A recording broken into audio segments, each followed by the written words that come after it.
오늘의 헤드라인입니다. 사상 최악의 미세먼지 공습으로 수도권에는 닷새째 미세먼지 비상 저감 조치가 발령됐습니다. 서울과 수도권 등의 초미세먼지 경보가, 영동과 영남을 제외한 전국에 미세먼지 주의보가 내려졌습니다. 대형 철도 사고를 줄이는 데 도움이 될 철도 종합시험선로가 완공됐습니다. 세계에서 5번째로 개통한 것으로 400여 개가 넘는 철도 전용 성능 검증 시험이 국내에서 이뤄질 수 있게 됩니다.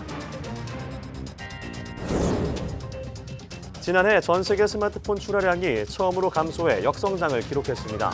제품 간의 차별성 부족과 혁신적인 신제품 부재, 불황 장기화 등이 작용한 것으로 보입니다.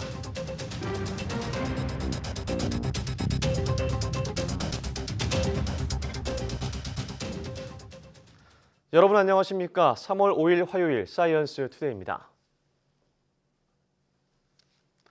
오늘도 답답했습니다.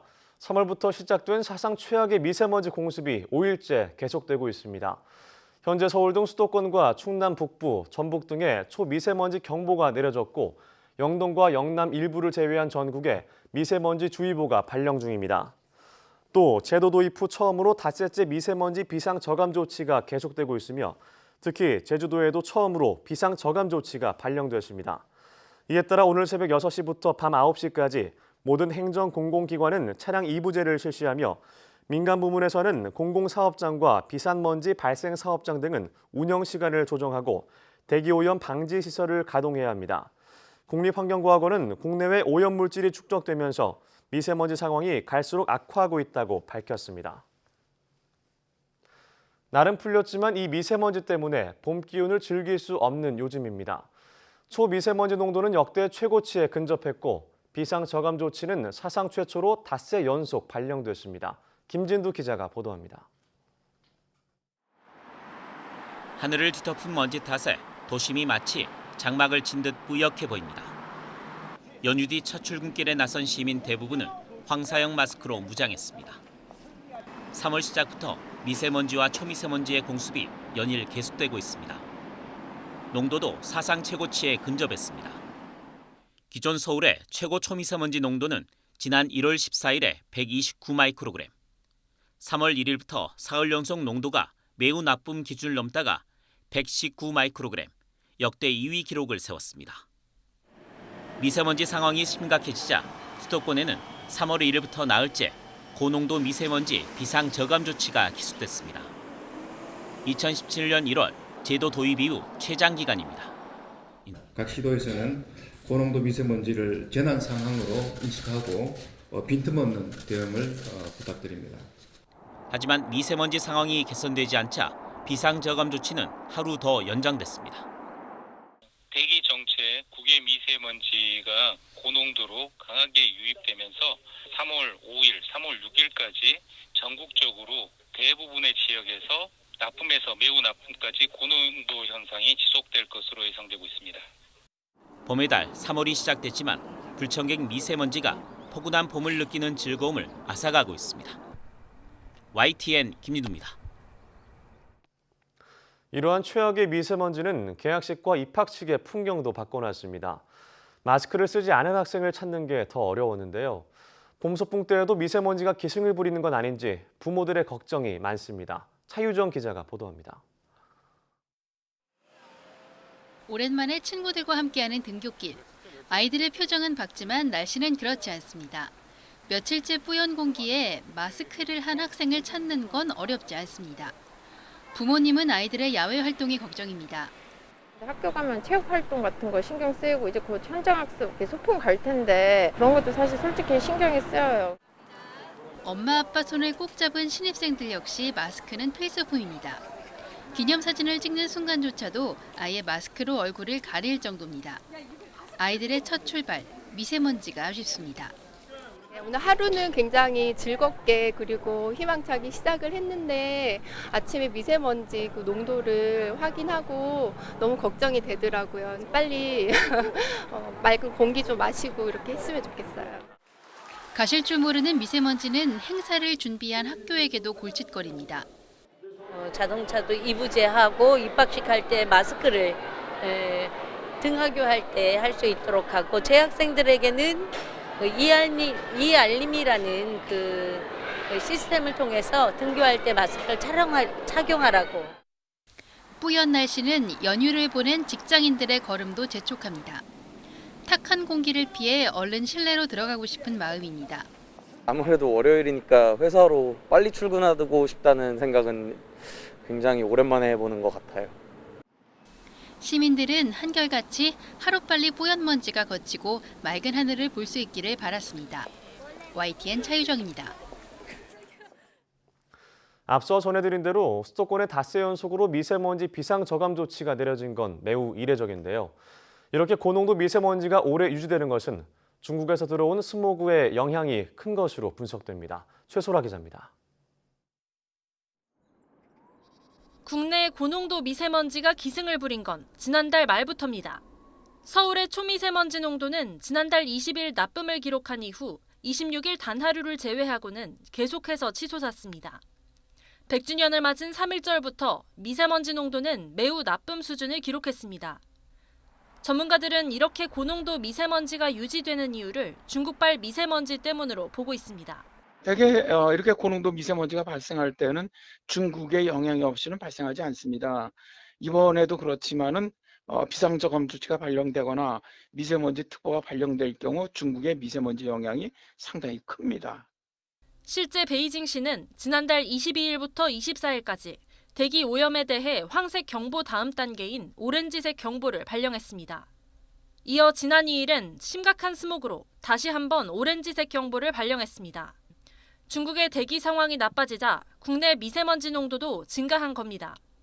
당분간 중국 대기질이 나아질 기미를 보이지 않아 이번 주 내내 국내 미세먼지 수준도 좋지 않을 것으로 예보됩니다. 국내 대기가 정체된 가운데 중국발 스모그까지 유입되면서 국내 미세먼지 고농도 현상은 장기화할 것으로 우려됩니다. YTN 사이언스 최소라입니다. 네, 이번에도 미세먼지 소식입니다. 한반도를 뒤덮은 최악의 미세먼지 발생을 줄이기 위한 현장의 노력도 이어지고 있습니다. 하지만 법과 규정이 너무 느슨해서 실효성이 떨어진다는 지적입니다. 이상곤 기자입니다. 잿빛 장막에 휩싸인 듯 건물의 윤곽만 희미하게 보입니다. 조금 가까이 가보니 굴뚝에서 하얀 연기가 쉴 새 없이 뿜어져 나옵니다. 당진 화력발전소입니다. 겉보기엔 평소와 다름없지만 전체 발전량의 5분의 1을 줄이고 있습니다. 미세먼지 저감 조치의 하나입니다. 비상 저감 조치로 가동 제한에 들어간 발전 설비는 이곳을 포함해 모두 16기입니다. 정부가 예상한 초미세먼지 감축량은 하루 3톤 정도. 하지만 주민에게 와닿는 효과는 크지 않다는 반응입니다. 발전소가 가까워서 그런지 더 심한 것 같아요. 제일 필요한 게 아주 눈. 깜빡거리다 보면은 눈이 빡빡하고 뭐가 맞추는 것 같고 감이 이상해요. 이런 조치조차 이루어지지 않은 곳도 많습니다. 대기업 공장과 하청업체들이 밀집한 청주 산업단지. 이곳에서 미세먼지를 의무적으로 줄여야 하는 회사는 단 한 곳도 없습니다.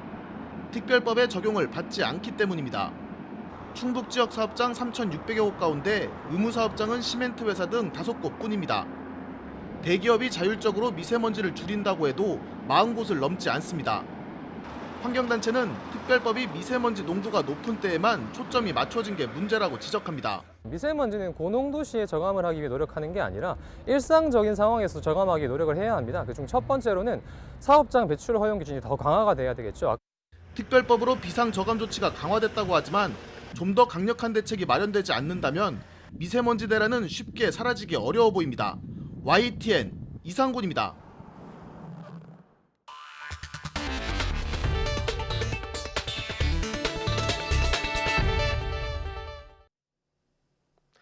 인명과 재산 피해가 우려되는 열차 사고가 끊이질 않고 있습니다.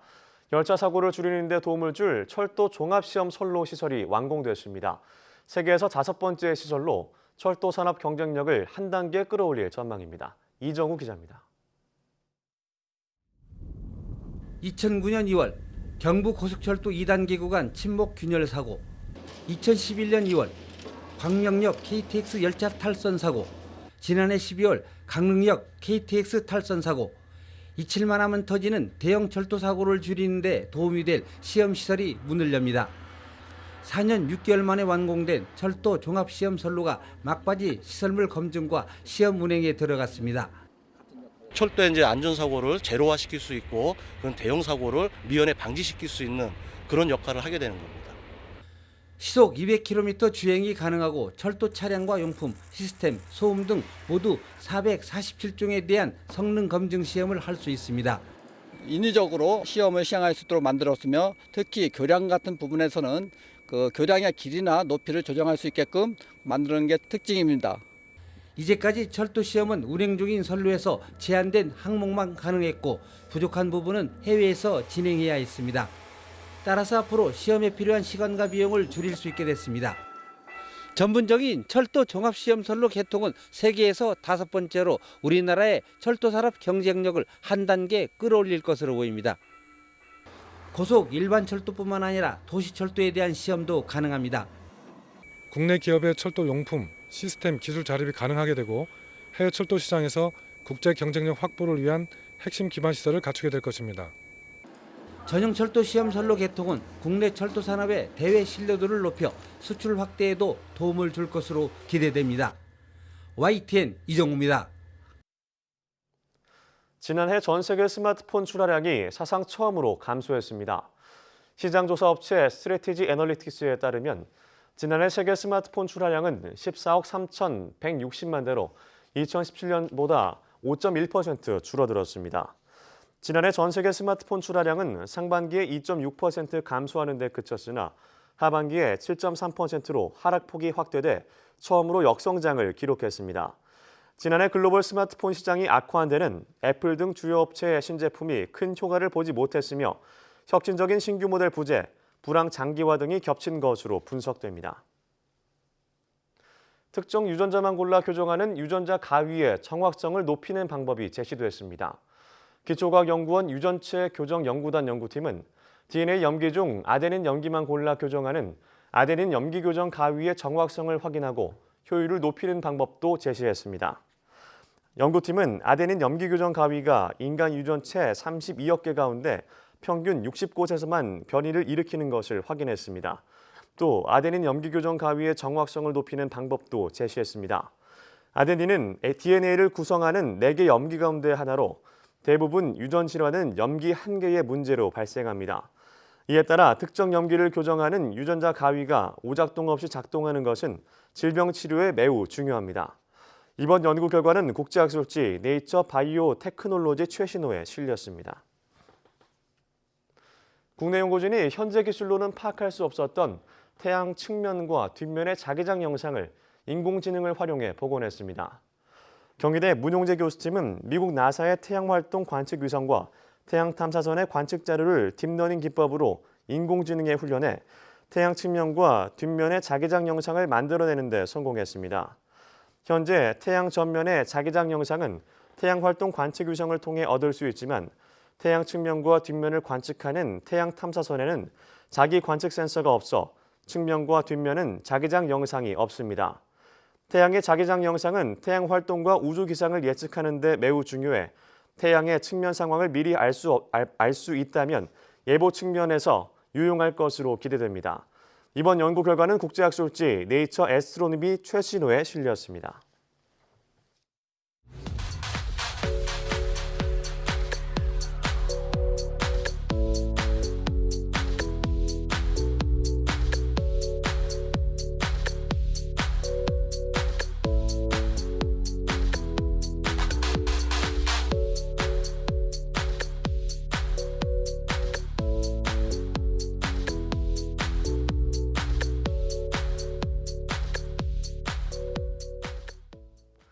나이가 들수록 가장 두려워지는 질병이 있습니다. 바로 치매인데요.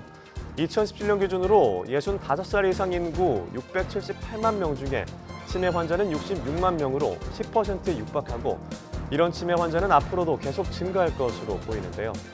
오늘 오넷이 사이언스 투데이 내몸 보고서 시간에는 가톨릭 관동대학교 국제성모병원 신경과 구본대 교수와 함께 치매에 대해 자세히 얘기 나눠보겠습니다. 오후도 많은 시청 바랍니다. 함께해 주신 여러분 고맙습니다.